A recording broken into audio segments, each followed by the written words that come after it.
देवताओं का कार्य सिद्ध करने वाले नारायण हैं, जो देवी जी का रूप धारण करके आए थे। अब सारे देवता और सारे राक्षस लड़ने भिड़ने लगे। बहुत ही बड़ा देवासुर संग्राम हुआ, पर देवताओं ने अमृत पी लिया था तो उनकी मृत्यु नहीं हुई, सारे राक्षसों की मृत्यु हो गई। अब राक्षसों के जो गुरु थे शुक्राचार्य, उनके पास संजीवनी मंत्र था। उसके द्वारा सारे राक्षसों को फिर से जीवित कर दिया, सारे राक्षस जीवित हो गए। अब बलि आ करके शुक्राचार्य जी से कहता है कि हे गुरुदेव, कि हम इन देवताओं को मार नहीं सकते, अमृत पी लिए हैं, तो अब क्या करें, इनको कैसे परास्त करें। तब शुक्राचार्य जी कहते हैं कि हे बलि, ये जो नारायण है ना, इनसे तो कोई जीत नहीं सकते, पर ये ब्राह्मणों के अनन्य भक्त हैं। तुम ब्राह्मण सेवा करो, गौ सेवा करो, तो तुम त्रिलोक पर अधिपत्य बना सकते हो। बलि ने वैसा ही किया, ब्राह्मणों की सेवा करने लगा, गौ माता की सेवा करने लगा। इससे प्रसन्न होकर के ब्राह्मणों ने सुंदर एक तेजोमय रथ का सृजन किया और बलि को दे दिया कि हे बलि, तुमने हमारी बहुत सेवा की है, हम बड़े प्रसन्न हैं। इस रथ में तुम बैठ करके किसी से भी युद्ध करोगे तो तुम ही जीतोगे। अब सबसे पहले देवलोक पर आक्रमण किया बलि ने, पूरे त्रिलोक पर विजय प्राप्त कर ली बलि ने। शुक्राचार्य जी आकर के कहते हैं कि हे बलि, अगर तुम इंद्रासन को अपनाना चाहते हो तो तुम्हें 100 यज्ञ करने पड़ेंगे। गए नर्मदिया नदी के किनारे और नर्मदा नदी के किनारे जाकर के यज्ञ हवन आदि करना आरंभ कर दिए। अब सारे देवताओं से तीनों लोग को छीन लिए थे, तो उनकी माता अदिति बड़ी परेशान हुई। एक दिन जा करके अपने पति कश्यप ऋषि से कहती है कि हे प्रभु, मेरे जितने भी बालक हैं इधर उधर भटक रहे हैं, बलि ने पूरे त्रिलोक पर राज कर लिया है, कुछ उपाय बताइए। तब कश्यप जी कहते हैं कि देवी, तुम भगवान नारायण की पूजा अर्चना करो। तब माता अदिति भगवान को अपने पुत्र रूप में प्राप्त करने के लिए व्रत करती है, इसे पयो व्रत करते हैं। इसको प्रतिस्पर्धा से त्रयोदशी तक किया जाता है।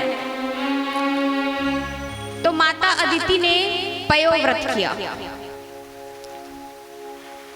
भगवान बड़े ही प्रसन्न हुए और प्रसन्न होकर के माता अदिति के सामने प्रकट हो गए और बोले कि हे माता, मैं आपके गर्भ में जरूर पुत्र बन करके आऊंगा।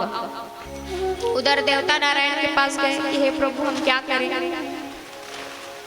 सारे देवताओं से भगवान नारायण कहते हैं कि अभी अभी मैंने तुम्हारी माता को वचन दिया है कि उनके गर्भ से मैं पुत्र बन करके अवतार लूंगा, तुम लोग चिंतित मत हो। तब अब भगवान अवतार लेकर के कश्यप और माता अदिति के गर्भ में आते हैं। कहते हैं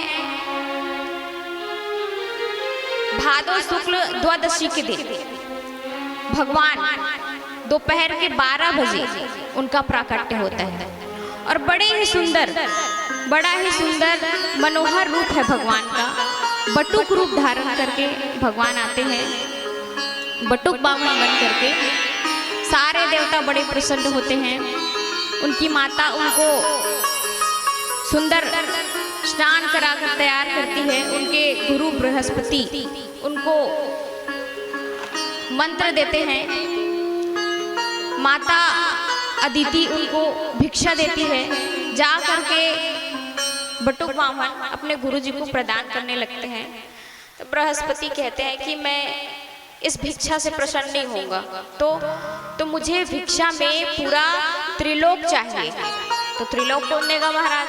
तो बोले जाओ, नर्मदा नदी के किनारे बलि यज्ञ हवन कर रहा है, वो त्रिलोक का राजा है, त्रिलोकपति है, उससे भिक्षा में मांग करके त्रिलोक को लाओ और मुझे देना, तब मैं भिक्षा मानूंगा।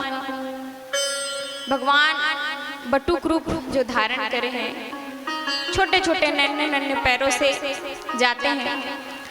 अब बलि जैसे ही भगवान को दूर से देखता है, ऐसे प्रतीत होता है जैसे सूर्य चलते चलते आ रहे हैं। इतना तेजोमय भगवान बटुक वामन का रूप है। बलि बड़े ही प्रसन्न होते हैं। बटुक वामन आते हैं, बलि यज्ञ से उठ करके उनका स्वागत करते हैं कि स्वागत है ब्राह्मण देवता, स्वागत है। आपका मुख कमल तो इतना तेजोमय है, मैं देख करके बहुत प्रसन्न हुआ। अब आप ब्राह्मण देवता लग रहे हो, तो आप क्या चाहते हैं बताओ? आपको धन चाहिए, आपके लिए बड़ा सा महल बनवा दूं, क्या चाहते हो? अगर आप कहो तो आपके जैसी ही छोटी सी बौनी कन्या से आपका विवाह भी कर दूंगा महाराज, आप क्या चाहते हो? तो बटुक वामन भगवान ने तो पहले त्याग दिखाया, जब कर रहे थे तो कुछ नहीं बोले। अब बलि जैसे उनके मुख कमल को देखता है, वो बोलना आरंभ करता है कि हे वामन जी, आप क्या चाहते हैं? हे ब्राह्मण जी, आप बताइए। शुक्राचार्य जी से जाकर के बलि पूछता है कि ये बात कैसे नहीं कर रहे हैं? तो बोले अभी जप कर रहे हैं, इसीलिए। जप जैसे ही पूर्ण होता है, बलि की प्रशंसा करने लगता है कि वाह बलि वाह, तुम्हारे पूर्वज इतने महान थे, तुम्हारे पिताश्री विरोचन, उनके पिताश्री प्रहलाद, जिनकी भक्ति से प्रसन्न होकर के भगवान नरसिंह रूप धारण करके आए, उनके पिताश्री भी महान थे। हिरण्याक्ष के लिए भगवान वाराह रूप धारण करके आए और हिरण्यकश्यप के लिए नरसिंह रूप। तो तुम्हारे पूर्वज तो महान हैं, और उन पूर्वज में तुम जैसा बलि दानी अगर का जन्म हुआ है तो ये कोई आश्चर्य की बात नहीं है। पर तुम देने वाले हो तो मैं भी लेने वाला ब्राह्मण नहीं हूँ राजा। मेरे पास सब कुछ है, अब मुझे कुछ चीज की आशा नहीं है। एक मैं छाता रखा हूँ जिससे वर्षा होती है तो एक जगह बैठ जाता हूँ, भिक्षा के लिए पात्र है, पानी पीने के लिए कमंडल है, और क्या चाहिए? एक संत को, एक ब्राह्मण को, मुझे कुछ नहीं चाहिए। बलि कहते हैं कि हे महाराज, आपको कुछ तो लेना ही पड़ेगा। मैं यज्ञ कर रहा हूँ, मैं त्रिलोकपति का नाथ हूँ, आप मुझसे कुछ तो लीजिए। आपका मुख कमल देख करके मुझे आपको देने का मन कर रहा है, तो आप कुछ तो मांगिए, कुछ तो ले लीजिए। आप क्या चाहते हो महाराज बताओ? आपके लिए स्वर्ण महल बनवा दूं? अगर आप कहो तो आपके जैसे ही एक बौनी सी छोटी सी कन्या से आपका विवाह करवा दूंगा। तो बोले विवाह करने के बाद तो बाद में रोना पड़ता है। तो बोले ऐसा क्यों कर रहे हो महाराज? गृहस्थी जीवन तो कितना सुखदायी है। तो बोले अच्छा ठीक है, मैं विवाह कर लूंगा, तुम ला लोगे मेरे लिए छोटी सी मेरी जैसी ही कन्या, तो हम दोनों रहेंगे कहाँ? मेरे पास तो एक ही छाता है। तो बोले आपके लिए स्वर्ण महल बनवा दूंगा महाराज। तो बोले ठीक है, और खाने पीने की व्यवस्था, भंडारे खुल जाएंगे। तो बोले विवाह करूंगा तो पुत्र पुत्री आदि तो होंगे ही ना? तो बोले हाँ, गृहस्थ जीवन में तो ये अवश्य है महाराज। तो बोले पुत्र होंगे, उनके खाने पीने की व्यवस्था, तो भंडारा खुला रहेगा, प्रेम से पाएंगे, और राजमहल में रहेंगे। पढ़ने की व्यवस्था, तो बोले है ना हिरण्यकश्यप दानव विश्वविद्यालय, वहां पे जाकर के पढ़ेंगे। अगर मेरे पुत्र हुए तो एकाक की मृत्यु तो होगी ना, तो रोने के लिए किसको बुलाओगे? तो बोले महाराज पुत्र आपके है तो रोगी तो आप। तो बोले अंत में जब रोना ही है तो मैं क्यों विवाह करूंगा? तो बोले इतनी देर तक आपको समझा के कितनी मुश्किल से तो मैं मनाया था कि विवाह कर लो, फिर अंत में बोल रहे हो नहीं विवाह करूंगा, कुछ तो लेना पड़ेगा। तो बोले ठीक है राजा, तुम्हारी भक्ति से मैं अगर तुम देना ही चाहते हो तो मैं ले लेता हूँ। मुझे 3 पग भूमि चाहिए, वो भी अपने पैरों से। बलि जोर से ठहाका मार के हंसता है कि आप जैसे बौने हो आपकी बुद्धि भी वैसी है, मांगे भी तो क्या त्रिलोकपति से बस 3 पग भूमि। तब भगवान कहते हैं कि हम बड़े संतोषी ब्राह्मण हैं, हमें बस इतना ही चाहिए। तो बोले ठीक है महाराज, आप यही चाहते हो तो जो जगह आपको उपयुक्त लगे वो अपना बना लीजिए उसको। तो बोले ऐसे कैसे?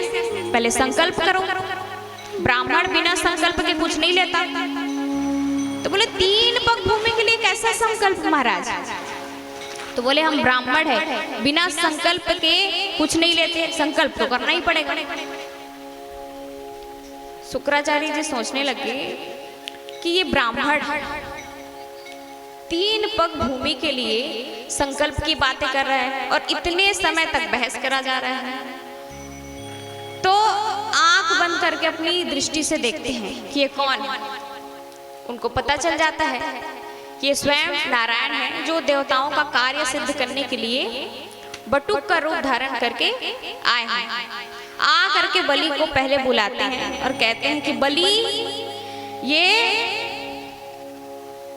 न 52 है न 53 है, ये स्वयं साक्षात नारायण है, जो देवताओं का कार्य सिद्ध करने के लिए बटुक रूप धारण करके आया है। इसकी बातों में मत आना, मैंने अभी अपनी दिव्य दृष्टि से देखा है, ये 1 पग में ही पूरे त्रिलोक को नाप लेगा, बाकी 2 चरण कहाँ रख पाओगे? बलि कहते हैं कि अगर ये ब्राह्मण है तो 3 पग भूमि लेकर के चले जाएंगे, और अगर नहीं है स्वयं साक्षात नारायण है तो मेरे लिए तो बहुत प्रसन्नता की बात है कि स्वयं साक्षात नारायण मेरे द्वार पर आए हैं मांगने के लिए। ये और प्रसन्नता की बात है। शुक्राचार्य जी समझाने लगे कि सब कुछ दान करके क्या करोगे? इतनी मुश्किल से तुमने त्रिलोक को पाया है और एक झटके में सब कुछ को फिर त्याग रहे हो। बलि नहीं मानते कि मैं अपने पूर्वजों की इतनी प्रशंसा सुनता हूँ, कल अगर मेरे बारे में कोई कुछ कहेंगे कि एक ब्राह्मण आया था और बलि ने उसको 3 पग भूमि तक प्रदान नहीं की, तो मैं शर्म के मारे ऐसे ही मर जाऊंगा। तो मैं इस ब्राह्मण को तो दूंगा, मैं देकर ही रहूंगा। संकल्प करने के लिए ब्राह्मण के पास जाते हैं, भगवान के पास बलि जा करके उठाते हैं कमंडल को। तो कथा आती है कि शुक्राचार्य जी छोटा सा रूप धारण करके उस कमंडल में बैठ गए थे छिद्र में। अब जैसे ही जल निकालने के लिए संकल्प करने के लिए हाथ में रखे तो जल आता ही नहीं। भगवान वामन ने कहा कि हो सकता है बहुत समय हो गया, पानी भरे भरे इसमें जंग लग गया हो, तो एक तिनका उठाओ और इसे मारो तो फिर ये ठीक हो जाएगा, पानी जल बाहर निकलेगा। तो बोले ठीक है। तो ब्राह्मण जी ने, बटुक बाहुन भगवान ने एक तिनका उठाया और उस कमंडल में डाल दिया। तो शुक्राचार्य की एक आंखें फूट गई। अब वो बाहर निकल करके वहां से भाग गए और जाते जाते श्राप दे दिया कि मेरी बात को नहीं माना है बलि, जा तुझे श्राप देता हूं कि तू श्रीहीन हो जाएगा। जैसे ही संकल्प किया, भगवान ने विराट रूप धारण कर लिया और एक पग में अतल वितल सुतल तलातल रसातल महातल और पाताल नाप लिया। दूसरे चरण में भू भुआ स्व मह जन तप सत्य लोक नाप लिया। जैसे ही सत्यलोक पर गए, उनके चरणों को धो करके ब्रह्मा जी ने अपने कमंडल में भर लिया। वही भागीरथी गंगा प्रकट हुई। अब वामन भगवान पूछते हैं कि हे बलि, मैंने 2 पग में पूरा त्रिलोक नाप लिया, अब तीसरा पग कहाँ रखूं, जल्दी बता। गरुड़ को बुलाया और बोले कि हे गरुड़, अपने नाग पास में इसे बांध दो। तब गरुड़ ने नाग पास में बलि को बांध दिया। भगवान पूछते हैं कि हे बलि, मैंने 2 चरण में ही पूरे त्रिलोक को नाप लिया, अब तीसरा चरण कहाँ रखूं। बलि कहता है कि हे प्रभु, आपने अभी तक मेरा धन नापा है, मुझे तो नहीं ना। आप अपना तीसरा चरण मेरे सिर पर रखो। भगवान बड़े ही प्रसन्न होते हैं कि वाह बलि, मैं तेरे से अत्यधिक प्रसन्न हूँ, मांग क्या मांगना चाहता है। उसी समय उनकी पत्नी आती है और भगवान की सुंदर स्तुति कहती है कि हे प्रभु, ये पूरा त्रिलोक के अधिपति हो आप, और मेरे जो पति हैं उन्होंने भ्रमवश पूरे त्रिलोक को अपना मान लिया था, पर इसके अधिपति आप हो और आप ही हो, और आपने ही अपनी चीज हमसे ले ली, तो हमारा क्या गया, ये तो आपका ही था, हमसे आपने कुछ नहीं लिया, क्योंकि ये त्रिलोक तो आपका ही था। ब्रह्मा जी प्रकट होकर के कहते हैं कि हे प्रभु, जो आपको तुलसी दल चढ़ा दे, एक पुष्प चढ़ा दे, तो आप प्रसन्न हो जाते हो। बलि ने तो पूरा त्रिलोक आपको प्रदान कर दिया, फिर भी आप अभी तक इसे अपने गरुड़ के नाग पाश में बांध करके रखे हो। भगवान कहते हैं कि हे ब्रह्मा जी, जिससे मैं अत्यधिक प्रेम करता हूँ उसी का अहंकार तोड़ता हूँ। भगवान पूछते हैं कि हे बलि, तुम क्या चाहते हो बताओ। बलि कहते हैं कि हे प्रभु, ये जो आपका सुंदर सा रूप है ना, ये मुझे बड़ा ही मनोहर लग रहा है, बड़ा ही सुंदर लग रहा है, तो मैं चाहता हूँ कि मैं हर समय इसका दर्शन करता रहूं। जैसे मैं अपने राजमहल से बाहर हूँ, आपका ही दर्शन हो, भीतर जाऊं तब भी आपका ही दर्शन हो। भगवान का अच्छी ड्यूटी लगा रहे हो, हमारी द्वारपाल बनाना चाह रहे हो। उसी समय प्रहलाद जी भी आ जाते हैं कि हे प्रभु, आज आपने मेरे पौत्र बलि पर कितनी कृपा की, कितनी कृपा की। भगवान प्रसन्न होते हैं और कहते हैं ठीक है बलि, मैं आज से तुम्हारा द्वारपाल बन करके रहूंगा और तुम्हें इंद्र के समान सुतल लोक प्रदान करता हूँ। तुम वहां पर जा करके राज्य करोगे और मैं तुम्हारा द्वारपाल बना रहूंगा। तो कहते हैं कि जिस दिन देवसोनी एकादशी होती है उस दिन भगवान जाते हैं, और जिस दिन देवउठनी एकादशी होती है उस दिन भगवान उठ करके वहां से आते हैं। माता लक्ष्मी गई, जा करके बलि को राखी बांध करके भगवान को छुड़ा करके लाती है। इस प्रकार से सुखदेव जी ने परीक्षित को कथा श्रवण कराई कि भगवान पक्षपाती नहीं है। राक्षस कुल के प्रहलाद और बलि पर भगवान ने कितनी कृपा की। तो आइए भगवान नाम संकीर्तन करें थोड़ी देर।